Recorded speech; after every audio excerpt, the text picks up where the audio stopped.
Shalom. All praises to Yahweh Bahashem, Yahweh Shai Bahashem Rakat Wadash.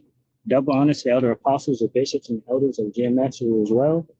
Peace and salutations to the elect. My name is Aina. The title of the video is We Out the Midst of Babylon. And before I start, I just say this is not my first attempt at making this video. So some of the things I'll be saying is kind of repeated, I guess, to kind of, do what the Spirit does, as in, it was pretty good, but now I'm just repeating what I said. But the information is still there. The message is still there. And the fact is that America is through, right? I titled this "We Out the Midst of Babylon" because we have corporations, companies, everyday civilians, celebrities, even top guys like Elon Musk transitioning away from America, right? And looking towards, other countries or anywhere else where they can get help because America, Babylon the Great is through, and they know it. So that's why they're leaving.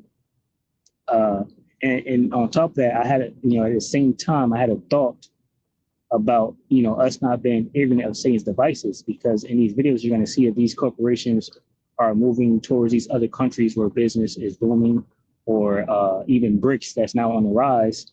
And Esau Edom, I can see, is wiggling his way into that. It was even said that BRICS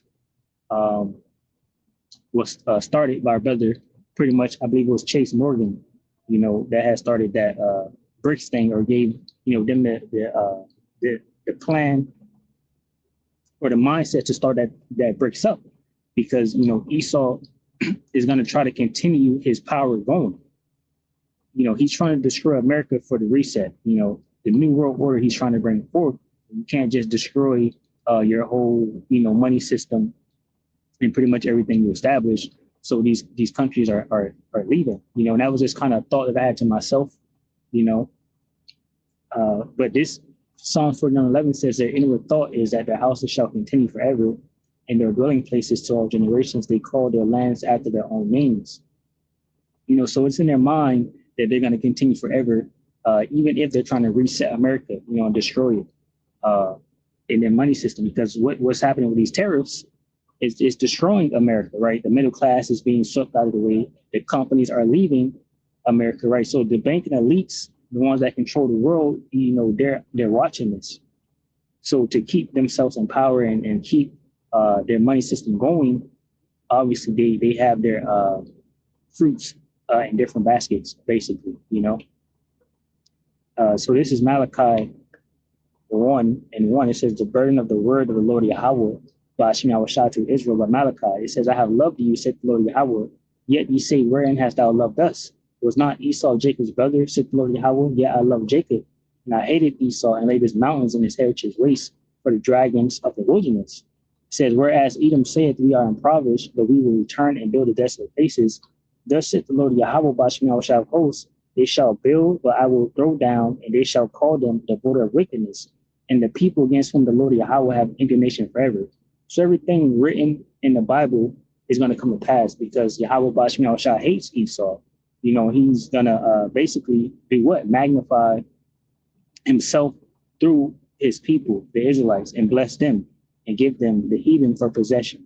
Right? This is Malachi 1:5. It says, and your eyes shall see, and ye shall say, the Lord Yahweh Bashim Yahweh will be magnified from the border of Israel. Right? So that's the Israelites, the true Israelites, not these fake JWOs that run the world. Right? But the point I wanted to get was that they said that they're going to return and rebuild the desolate places. And that's exactly what they did. America, right? They rebuilt back up the Roman Empire as America, right? But the Lord Yahweh is coming to destroy it again. But, they think that this is their plan. They think that they're going to reset America and destroy it to bring about a new world order here in these last days. But the scriptures in Job tell us when he's about to fill his belly, every hand of the wicked shall come upon him, right? He won't get the thing that he wants so badly to get. It's not going to happen. Nonetheless, he's going to continue to try. So, I'm going to bring these videos out here. Let me make sure this is good here. Okay.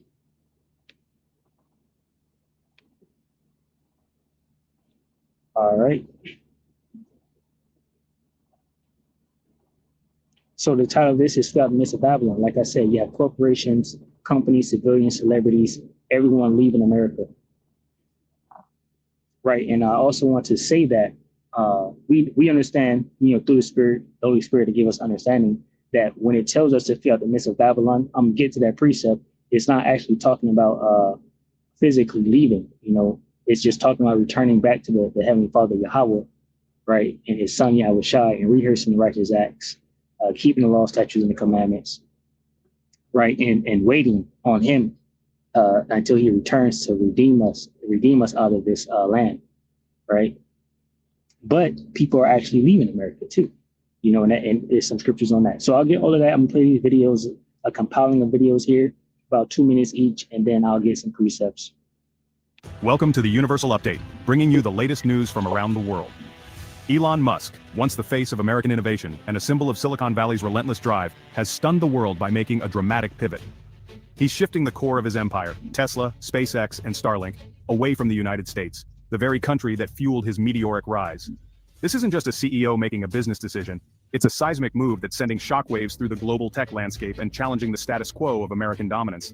This is far more than a simple relocation of assets. It represents a fundamental shift in the balance of global power and technology. By moving operations and investments abroad, Musk is signaling that the future of innovation may no longer be anchored in the United States, but instead spread across a network of rising global hubs.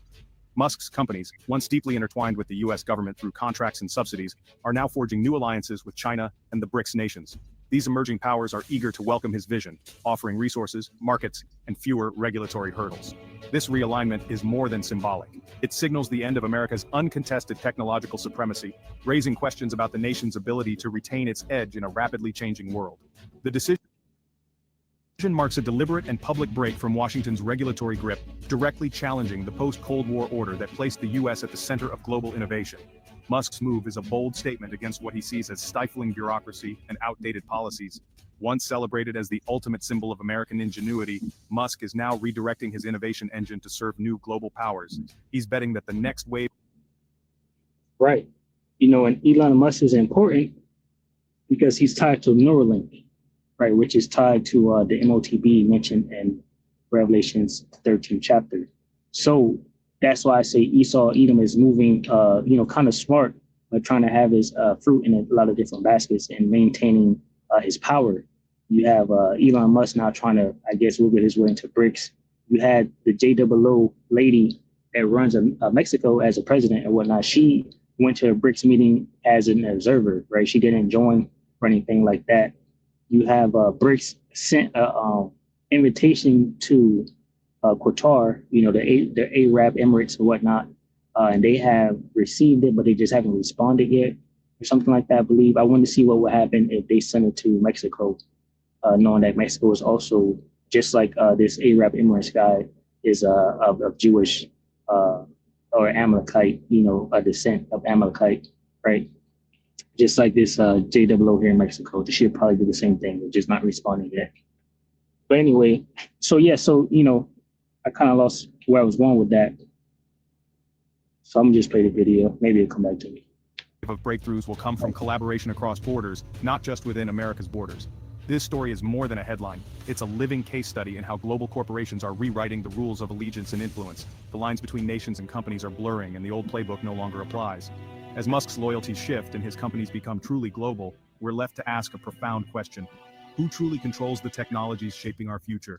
Is it nations, corporations, or a new alliance of both? The answer may redefine the world as we know it. To truly grasp the shock, 930,000 Amazon founder and executive chair Jeff Bezos has sold 3.3 million Amazon shares worth approximately $737 million in his first stock sale of 2025.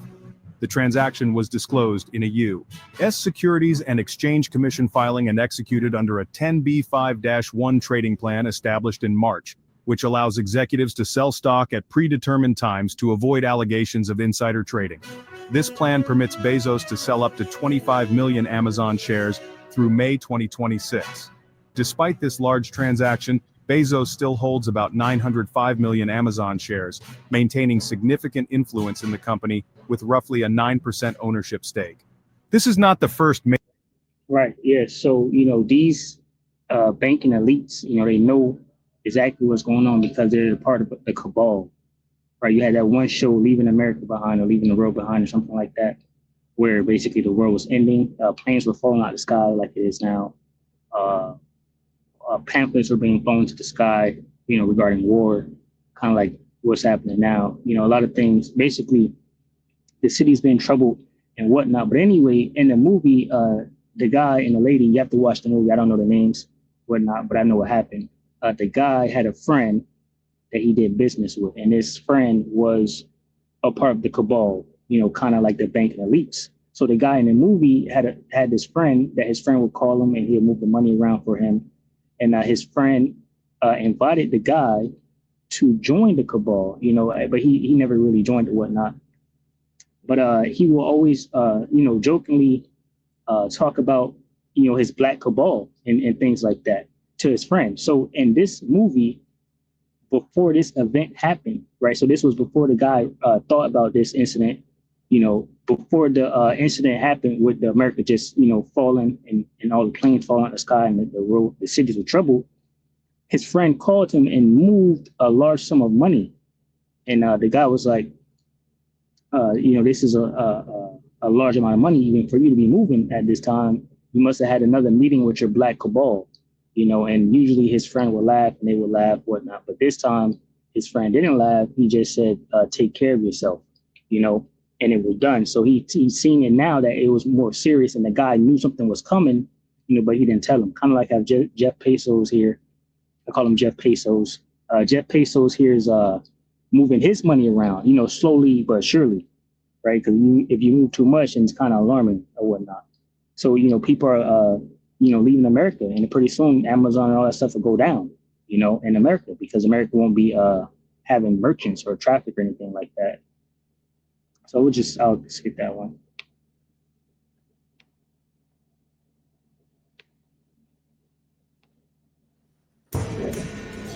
This might be the moment that changes America's economy forever. 5 of the biggest US companies, corporate giants worth trillions, just warned Trump, if these tariffs don't stop, we're leaving the US market. This isn't just about politics, it's about international market expansion, supply chain resilience, and global economic strategy. Billions of dollars in foreign direct investments are now on the table, outside US borders. These companies are chasing international market stability, tax-efficient global operations, and high-yield foreign investments. And while America's middle class crumbles under inflation and job insecurity, these corporations are quietly shifting to countries offering better regulatory frameworks, cheaper labor, and higher ROI environments. Is this a smart business decision or the ultimate betrayal of American workers? Before you answer, ask yourself, if you were the CEO, would you stay? Before we begin with the video, don't forget to subscribe to the channel. Now, let's get started.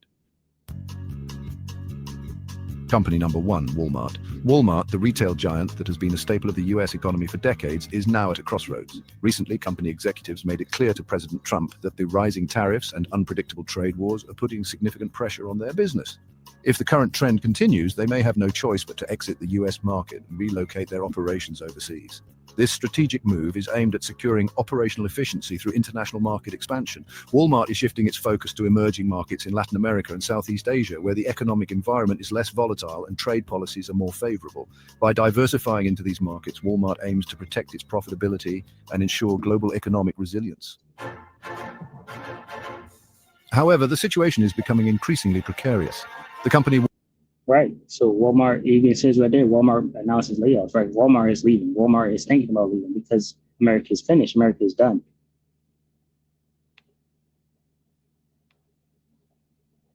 Since Diddy's arrest, many celebrities have conveniently left the country or made some strange moves. We're talking about A-listers that are household names. Of course, this can just be a coincidence, but you can decide for yourself at the end of this video. Let's get into it. The biggest secret in the entertainment industry that really wasn't a secret at all has finally been revealed to the world. First up on our list is Kevin Hart. That's right, the comedian who is known for hosting shows and acting has made some strange moves leading up to Diddy's arrest. On the 10th of September, which is about a week before Diddy was arrested, Kevin closed down the 4 branches of his vegan restaurant called Heart House. So many people were sad to see it go, not because it had a really cool slogan, "Eat your heart out," but because the food was good. What's strange is that his restaurant had only been open for 1 year, and with a 4-star review on Yelp, people had mostly positive things to say about it. In fact, the Hart House CEO said while closing the business that the response to the product had been incredible, and he thanked the team, customers, and community partners for their unwavering support for Hart House. Then why are the restaurants getting closed? What's the reason?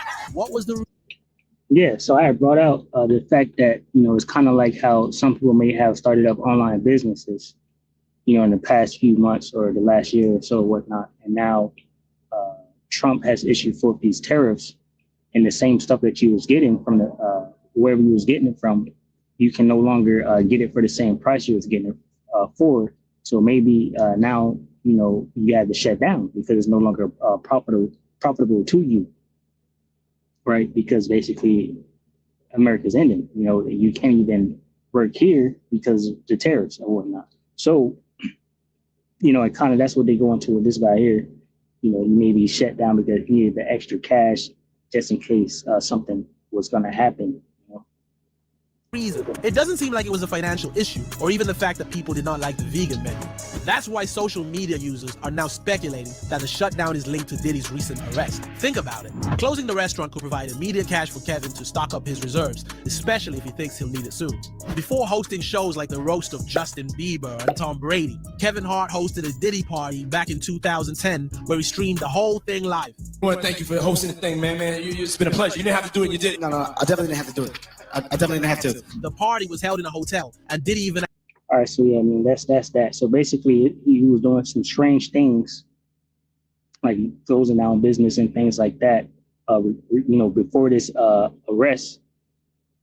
But this goes into reveal celebrities have fled the country and doing strange things, so you got other people here that voices after these arrests,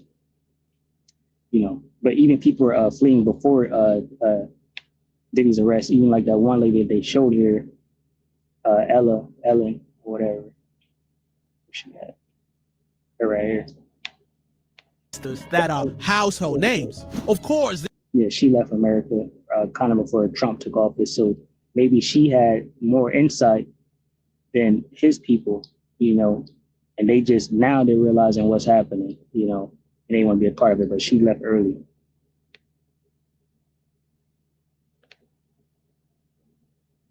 A new data show that Americans are heading for the exits to get the hell away from the current administration. The trend of Americans considering emigration under Trump's second term is much more serious than that vague, I'm going to move to Canada sort of thing. We often hear it more from people on the left than on the right. If X person wins, I'm moving to Canada. If George W. Bush gets reelected in 2004, I'm moving to Canada. That was a common one. This is not that. Expat consultants and firms that specialize in dual citizenship are busier than ever. And they're fielding a huge number of calls from Americans who are just looking at, how could I leave the country? Now, this includes skilled professionals, this includes scientists, this includes people who are just looking to do something different elsewhere.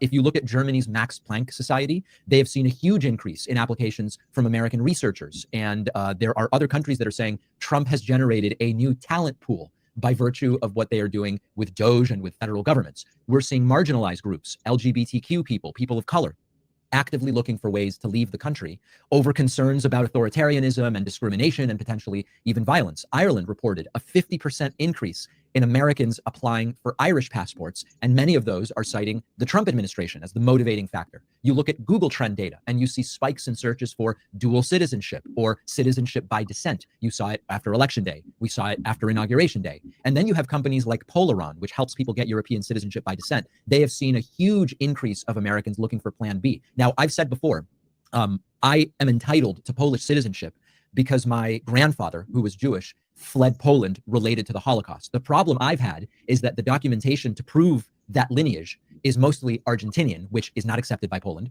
And any documents that would be left in Poland, or what was then Poland, are now in Belarus because of the shifting borders. And so because of the lack of diplomatic relations between Poland and Belarus, even though I would be entitled to such citizenship, I have found no way to obtain those documents. But it is certainly something that I would be interested in doing. Many Americans do have the documentation, either to Italy or to Poland or to Ireland or other places, and they are moving forward with that. If you look at TikTok, filled with accounts and influencers who give advice. How do you do it? One channel called... But you can see Americans all over the world, well, in America, even himself, are trying to leave out and flee, out of Babylon because the recompense of the Lord is here. Right? All hell is breaking loose. People are being thrown under the bus. shameful spilling on Esau's glory, right? And anybody tied to Esau, Edom. This is Isaiah 47 and 8. It says, therefore, hear now this, thou that art given to pleasures, that dwellest carelessly, that saith in thine heart, I am and none else beside me. I shall not sit as a widow, neither shall I know the loss of children. But these two things shall come to thee in a moment, and one day the loss of children and widowhood, they shall come upon thee in their perfection, for the multitude of thy sorceries, and for the great abundance of thine enchantments. For thou hast trusted in thy wickedness, thou hast said, none seeth me. Thy wisdom and thy knowledge, it hath perverted thee. Thou hast said in thine heart, I am, and none else beside me. Therefore shall evil come upon thee, thou shalt not know from whence it riseth, and mischief shall fall upon thee, thou shalt not be able to put it off. It says, and desolation shall come upon thee suddenly, which thou shalt not know. It says, stand now with thine enchantments and with the multitude of thy sorceries, wherein thou hast labored from thy youth. If so be, thou shalt be able to profit. If so be, thou mayest prevail. Thou art wearied in the multitude of thy counsels. Let not the astrologers, the stargazers, the monthly procrastinators stand up and save thee from these things that shall come upon thee. Say, behold, they shall be as stubble. The fire shall burn them. They shall not deliver themselves from the power of the flame. There shall not be a coal to warm at, nor a fire to sit before it. Thus shall they be unto thee with whom thou hast labored, even thy merchants. From thy youth they shall wander every one to his quarter, none shall save thee. Right, and that verse 15 is heavy. NLT says, and all your friends, those with whom you've done business since childhood, will go their own ways, turning a deaf ear to your cries. Right, so Esau, Edom, he's losing. America's losing. Everyone's leaving. The company's leaving. The celebrities leaving. Right, Elon Musk is leaving. So-called, he's trying to open up a third party. So we'll see. It says Jeremiah 51 and 6. Flee out of the midst of Babylon and deliver every man his soul. Be not cut off in her iniquity, for this is the time of the Lord's vengeance. He will render unto her a recompense, right? So judgment is here for Babylon the Great. And we understand that through the Spirit, we're to remain, and just wait on our Lord, but turn back to him by keeping law, statutes, commandments, where people are actually leaving out of Babylon, right? It says Babylon, because of what? The punishment is here. All hell is breaking loose, and people don't want to deal with it. It says Babylon have been a golden cup in the Lord's hand that made all the earth drunken. The nations have drunken of her wine, therefore the nations are mad. Babylon is suddenly fallen and destroyed. How for her? Take balm for her pain. If so be, she may be healed. We will have healed Babylon, but she is not healed. Forsake her, and let us go every one into his own country. For her judgment reacheth unto heaven and is lifted up even to the skies. See? So people are taking this literally, right? They're leaving out the midst of Babylon, and getting up out of here. All right. So Lord willing, you edify from the lesson. I'll say shalom to the elect, which consists of men, women, children, shalom.